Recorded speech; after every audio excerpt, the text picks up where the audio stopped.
Hi, Mrs. Shakora Lewis, and today Mrs. Liptek and myself are going to talk to you about the scheduling process. We're very excited to share some things with you. Some things are new, some things are similar as to how you scheduled before. So we just want to say hello, and we're glad to go over this information with you. And I'm Mrs. Liptak, and I am the school counselor for students with M through Z, and Mrs. Shakora Lewis has A through L. So, the first important part for the scheduling process is that we have to think about the course levels that we want to take. So, we want to make sure that you all have a wonderful understanding of the different course levels that we offer at the high school. So, our general courses are more foundation courses. So, those courses will really be remediation. So, you'll be learning concepts, you'll be doing a lot of work in the class. But we have to remember with the general courses, they're not approved for NCAA. So if you are thinking or you are an athlete that wants to participate at a Division One level in college, those courses will not allow for that. So again, though, when we take courses, we want to make sure that our levels are matching our interests and our abilities. College prep is the next level of courses that we have, and the majority of our students take the college prep courses. The college prep courses prepare you for 4-year, 2-year schools. That's where most of our students are concentrated. Honors courses are next level, and this is more rigorous. These honors courses, you have to do a lot of work outside of school. You have to do a lot of independent work, and there usually is summer work associated with these courses. AP is our highest level of courses. They're the most rigorous courses that we offer. And for our rising sophomores, it's the first year that you can take an AP course or AP European course. You have to understand these courses are preparing you to take the AP exam at the end of the year in May. And there's a lot of reading, a lot of independent work, and you're going to spend a lot of time in these courses. Remember, you're going to be working with your teachers, talking to your parents to see which course level is most appropriate for you. In order to graduate, there are a certain number of requirements that a student must meet. All students must successfully complete a total of 25 credits in grade 9, 10, 11, and 12 in order to become eligible for a diploma. For students in the 9th grade to advance to 10th grade, they must have at least 6 credits. For 10th graders to advance, they must have at least 12 credits. And for 11th graders to advance, they must have at least 18 credits. A student needs to have earned at least 20 credits by the end of their junior year to be eligible for an early release. For graduation purposes, a student must complete a minimum number of requirements. A student must complete 4 credits in English. 4 credits in social studies must also be completed. 3 must include civics, Western Civ, and US history. If a student attends Steele Center, that student will only need 3 social studies credits to graduate. 3 credits in mathematics is required. 1 must be algebra, and another must be geometry. 3 credits in science is required. 1 must be biology. 1 credit in physical education and 0.25 health credit, which is done online, is also required. Students will take a computer application with personal finance course, and they will also take a college and career readiness course. Lastly, electives. Students must select additional credits from any content area in the curriculum to complete minimum requirements for the 25 credits for graduation. Prerequisite and semesters. Those are two things that we need to think about also when we're doing the scheduling process. First, the prerequisites for the class. So meaning that there are some things that have to be taken or grades that have to be acquired before we can move forward in courses. That's really important. And you're going to be working with your teachers on figuring out if you meet those requirements. But it's really important to look at the program of studies so that you can see what's required for each class. Semesters is also important to think about, meaning the length of a class that you're scheduling. So your core courses are going to be year-long courses, and that will be worth a credit. Your semester courses, of course, are half a year, could be in the first half of the year or the second half of the year, and they're worth a half of credits. Remember, you need to schedule at least 7 credits for each year. So you have to think about that what type of courses you're taking. Your core courses will always be those year long, and then your electives will most likely be semester courses. Though sometimes you will get some elective courses that are year long. So make sure that when you're doing the scheduling and you're filling out your course request sheet, you have those 7 credits. Also, again, the prerequisites, that's very important. So for example, if you are in English 9 next year, and you want to bump up, if you're an English 9 CP and you want to bump up to English 9 honors, the prerequisites for that is to have a 90% in English 9 CP to be able to move to English 9 honors, or an 83% in English 9 honors. If you don't meet that prerequisite, then the teachers feel that the honors class would not be the best place for you to go. Prerequisites are there to help you be successful, not to prevent you from taking classes that you want to take, but the prerequisites help to make you successful in your next level of course. When we're scheduling students, there are a number of items to keep in mind. If a student is currently failing a course, that student will be scheduled into that course again the following school year, unless it is recovered in summer school. Summer school can be an option. If a student does summer school, they can regain up to 2 courses if needed. Grades for repeated courses are placed on the transcript. However, they do not replace the original grade on the transcript. As previously stated, a student will need to earn at least 6 credits to be a sophomore. And you will also need to earn at least 6 credits to be admitted to our Steel Center program. Even if a student is planning to apply to Steel Center, they will still need to choose electives. Next, we're going to talk about the actual scheduling process, the different forms that are involved, how you'll go about the process. So first, all of the forms that we're going to be talking about, we talked about the program of studies that lists all the classes, that lists all the information about the classes, the prerequisites, what's taught in those classes, what you're going to be covering in those classes. All of these forms are going to be found under the scheduling tab under academics on the high school page. You're going to spark.org, you're going to click on the schools, and you're going to click on South Park High School. Then you're going to click on academics and then select the scheduling tab. Once you do that, you'll see all of these forms. You'll also have the scheduling request form in front of you as you're seeing this video.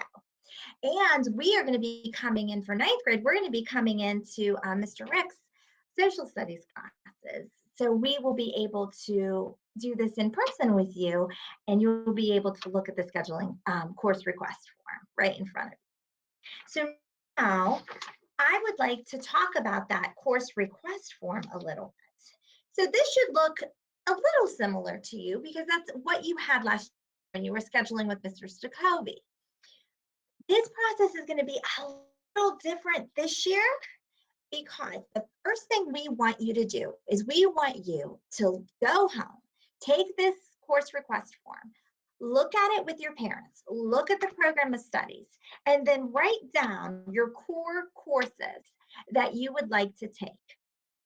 Now, last year or years in the past, you've brought that course request form back to school and you've met with each teacher and then they sign off for you. This year, with safety precautions, we're changing that a little bit.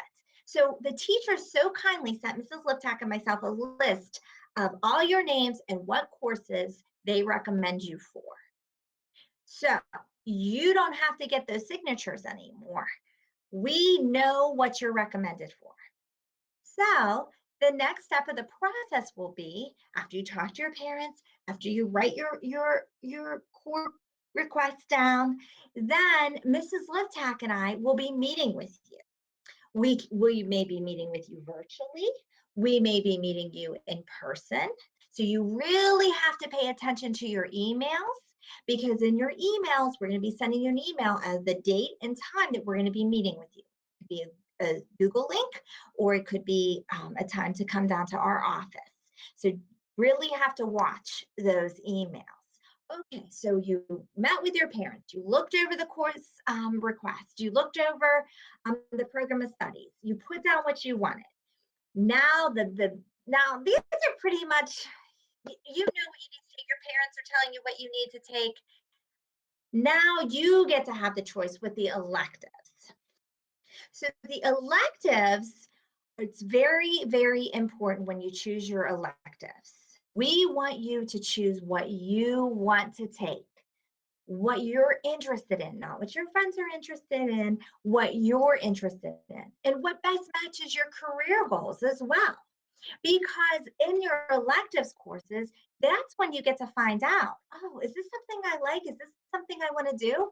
I just had a student talk to me about in her ninth grade year, she took an engineering course. She's now a senior, and she was so glad she did it because she then knew that she never wanted to be an engineer. That's what you have to do. Take an art class, take another class to see, is this an interest? Is this something I may want to pursue? So it's very important that you rank those electives too. So on the sheet, you can see all the electives that are listed, and we need you to rank from the first, what you really, really, really want to take, to number 10 of what it's not your first priority, but you can live with it because I'll tell you the truth, Mrs. Liptacker and I are going to be super honest.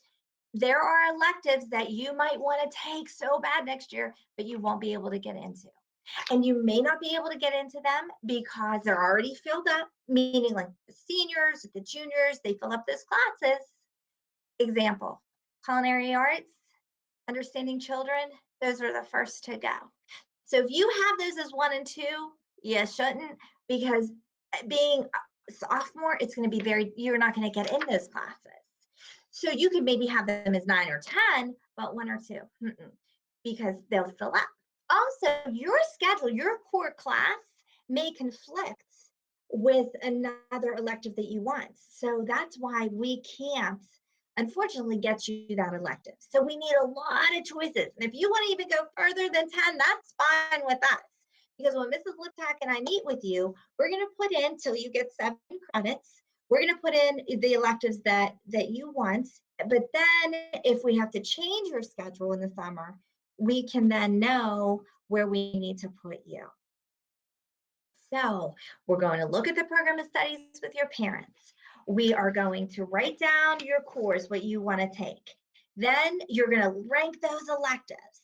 Then Mrs. Liptak and I will be meeting with you either through the Google Meet or through in person.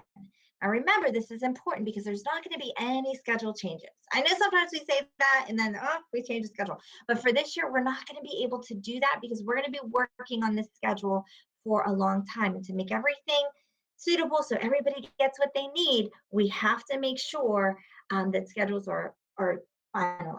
Now, we can change schedules if you complete a summer school course, or if you do go to Steel Center, then of course we'll rearrange things. Or if you're missing a lunch or a core course, absolutely. But anything else, we're not changing. So you have to pick the electives, rank those orders for classes that you would want to take. The next few slides will focus on Steel Center and their application. Students who attend Steel Center in the afternoon daily and are dismissed from South Park around noon every day. Steel Center courses count for 3 credit electives. Steel Center has provided us with a video. So if a student is considering to pursue coursework through Steel Center, we recommend watching the video included here for any additional information, and this will also help the student and the family get to know Steel Center a little bit better, what different programs they offer, and where that will help you with your post-secondary plan. If after watching the video or even during watching the video, you have additional questions, you can reach out to myself or Mrs. Shakura Lewis and ask us those questions. If we don't know the answer, we can put you into contact with somebody at Steel Center and they would be able to help you with that as well. Steel Center has changed how students are applying to their programs. This year and going forward, they have implemented an online application. The directions that you see here and on the next slide can also be found in the scheduling forms on our website. The first part of the form that you see right here gives you the directions on how to apply. So Steel Center has really made it extremely easy for families to find the application. The application is listed in 5 different places on their website, and you can see that right up top of those different places of where to find the application.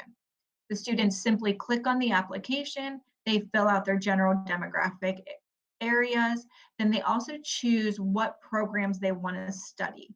Please make sure when the student is filling this out that they add other programs that they would be interested in, just in case their first program is full and they would not be able to get their first program. So the first step is for the student to go ahead and submit that application. And then the next step, step 2, once that application is submitted, we do get notified here at South Park, and then also Steel Center gets notified. There are some items that we need to fill out. So then the student applies, we get the notification, then Mrs. Shakura Luce and I jump on to the portal and we fill out any information that they would need from us. Some items that they might be asking are the attendance numbers for the student, if the student took the PSSA or any Keystone exams, and then they will ask for the student's transcript as well. Mrs. Shakura Luce and I are so excited to start to meet with all of the students. We are asking that all students have their course request sheet completed by Wednesday, April 7th, in order for us to be able to start to meet with them. When we meet with students, a couple of the items that we'll be discussing are the course request, but we'll also be going over with the students how many credits they've earned to date, how many credits they have remaining until graduation, and then also what their post-secondary plan might be and how do we achieve that plan. We just gave you a lot of information, and we understand that you may have questions, or questions may come up after watching this video or speaking with your parents. So Mrs. Liptak and I will be having a virtual meeting that we can meet with you and your parents on Tuesday, March 30th at 6 p.m. So your parents or you can ask any questions, but you need to make sure that you register using the link that will be emailed to you. But if you have any additional questions or concerns, you can always email us or give us a call. Well, we thank you. We're excited to start on this journey with you, and we're here to help through this whole process. Thank you.